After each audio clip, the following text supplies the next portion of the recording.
बिस्मिल्लाहिर्रहमानिर्रहीम। सबसे पहले अपने देखने और सुनने वालों के लिए दुआ, अल्लाह ताला आप सबको हमेशा शाद और आबाद रखे।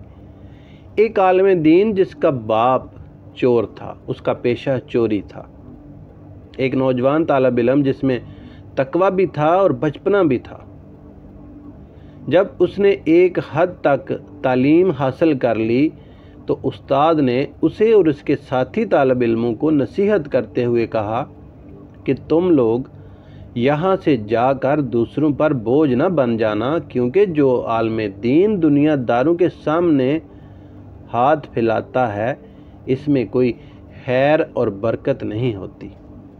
लिहाजा तुम में से सब लोग अपने घर जाएं और अपने बाप के पेशे को इख्तियार करें और इसमें अल्लाह ताला के हजूर तकवा इख्तियार करता रहें। ये नौजवान उस्ताद साहब की नसीहत सुनकर अपनी वालदा के पास गया और इनसे पूछा कि मेरे वालिद का पेशा क्या था, वो क्या किया करते थे। माँ बेचारी सुनकर परेशान हो गई, कहने लगी वो तो अल्लाह मियाँ के पास चले गए हैं, तुम्हें इनके पेशे से अब क्या लेना। लेकिन वो माँ से इसरार करता रहा, बज़िद रहा कि वो इसे ज़रूर बताए और वो बेचारी जान छुड़ाती रही। मगर जब इसने अपनी माँ को बताने पर मजबूर कर दिया तो माँ ने इसे इंतहाई नागवारी के साथ बताया कि तुम्हारा बाप एक चोर था। इस नौजवान ने माँ से कहा कि उस्ताद साहब ने हमें हुक्म दिया है कि हम में से हर कोई अपने बाप के पेशे को इख्तियार करे और इसमें तकवा इख्तियार करे। माँ सुनकर हैरान हुई कि चोरी में भी कोई तकवा हुआ करता है।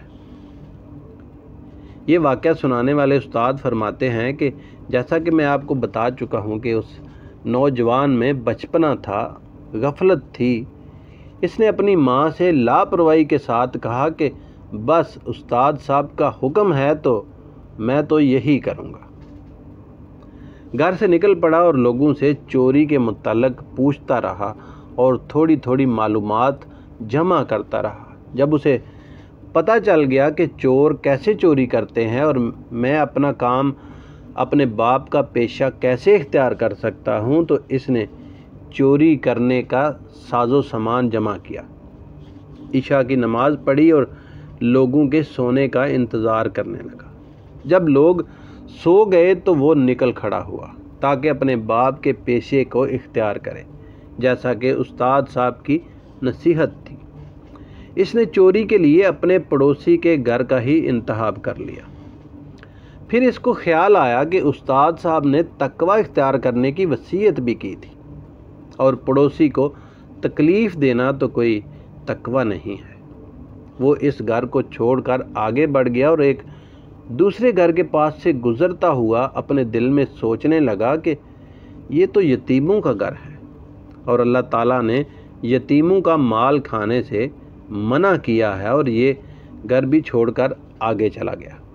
मुसलसल आगे चलता रहा। फिर वो एक मालदार ताजर के घर पहुंचा जिसकी फ़कत एक अकलौती बेटी थी और कोई दूसरी औलाद नहीं थी। इस ताजर के बारे में सब जानते थे कि इस ताजर के पास इस कदर मालो दौलत है जो इसकी ज़रूरत से कहीं ज़्यादा है। दिल में सोचने लगा, बस चोरी के लिए मुनासिब घर यही है। ताले खोलने के बाद उस घर में दाखिल हुआ और देखता है कि घर बहुत बड़ा है, बहुत सारे कमरे हैं। वो इन कमरों में घूमता रहा, यहाँ तक कि जिस कमरे में मालो दौलत पड़ा हुआ था वहाँ तक पहुँच गया। उसने तिजोरी खोली तो इसमें कसीर तादाद में सोना, चांदी, नकद रकम, हीरे जवाहरात मौजूद थे। इसने उन्हें उठाने का इरादा किया तो दिल में फिर ख्याल आया कि नहीं, इस तरह नहीं उठाना चाहिए, क्योंकि उस्ताद साहब ने तकवा इख्तियार करने का हुक्म दिया था। यूँ लगता है जैसे इस ताजर ने कभी माल की ज़कात नहीं दी। لہٰذا میں پہلے اس کی زکوٰۃ نکالوں گا۔ اس نے تجوری میں پڑے ہوئے رجسٹر اٹھائے، لائٹ جلا کر رجسٹروں کو چیک کیا اور زکوٰۃ کا حساب کتاب لگانے لگا۔ جب حساب لگا لیا تو زکوٰۃ کی مقدار الگ کر کے ایک طرف رکھ دی، پھر حساب کتاب میں مصروف ہو گیا۔ اس کام میں اسے کئی گھنٹے لگ گئے۔ اسی وقت اسے احساس ہوا کہ صبح ہونے والی ہے۔ دل میں سوچنے لگا، اللہ تعالیٰ کے حضور تقوی اختیار کرنا ہے، لہٰذا پہلے ہم صبح کی نماز ادا کریں گے۔ چنانچہ وہ گھر کے صحن میں آیا، وضو کیا اور نماز پڑھنے لگا۔ اتنے میں گھر کے مالک کی آنکھ کھل گئی۔ مالک اٹھ کر دیکھنے لگا، اسے بڑا عجیب و غریب منظر نظر آیا۔ لائٹ جل رہی ہے، تجوری کھلی پڑی ہے اور ایک آدمی نماز پڑھ رہا ہے۔ مالک کی بیوی نے پوچھا کہ یہ سب کیا ہے؟ مجھے کچھ نہیں پتا کہ یہ کیا ہے۔ خیر وہ اس نوجوان کے پاس گیا اور اسے کہا کہ افسوس ہے تم پر، آخر تم کون ہو، یہ کیا کر رہے ہو؟ اس نوجوان نے کہا، میں چور ہوں، پہلے تم نماز پڑھو پھر ہم بات کرتے ہیں اور میں بتاتا ہوں میں کیا کرنے آیا ہوں۔ چلو وضو کرو اور آگے ہو کر نماز پڑھاؤ، کیونکہ امامت گھر والے کا حق ہوتا ہے۔ مالک نے اس ڈر سے کہ کہیں یہ مجھے مار نہ دے، وہی کیا جو اس نے کہا۔ اللہ ہی بہتر جانتا ہے اس نے کیسے نماز پڑھائی ہوگی۔ نماز پوری ہوئی تو مالک نے اس سے کہا، اب بتاؤ آخر تم کون ہو اور کیا ماجرا ہے؟ نوجوان نے کہا، میں ایک چور ہوں۔ مالک نے کہا، تم میرے رجسٹروں کے ساتھ کیا کر رہے تھے؟ بولا، میں زکوٰۃ کا حساب لگا رہا تھا جو تم نے کبھی نہیں دی۔ میں نے زکوٰۃ کا حساب لگا کر جتنی زکوٰۃ بنتی ہے وہ الگ کر دی ہے تاکہ تم اسے اس کے حقداروں تک پہنچا دو۔ مالک بڑی حیرانی سے دیکھ رہا تھا، اسے ایسا لگ رہا تھا کہ جیسے میں پاگل ہو جاؤں گا۔ مالک نے اس سے کہا، مجھے کچھ سمجھ نہیں آ رہا، تمہارا مسئلہ کیا ہے؟ کہیں تم پاگل تو نہیں ہو؟ اس نے شروع سے لے کر آخر تک پوری بات بتا دی۔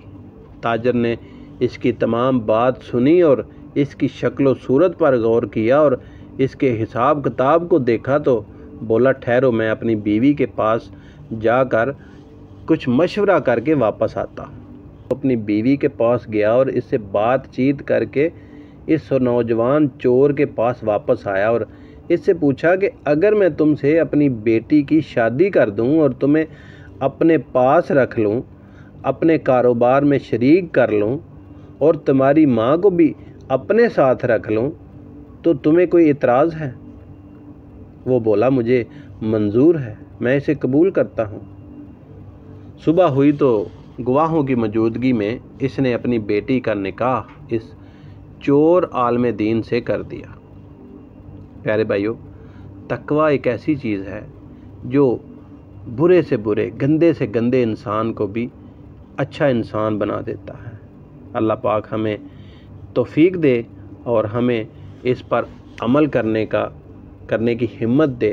آخر میں پھر سے آپ سب کے لیے دعا، اللہ تعالیٰ آپ کو ہمیشہ شاد اور آباد رکھے، اپنے حفظ و امان میں رکھے۔ فی امان اللہ۔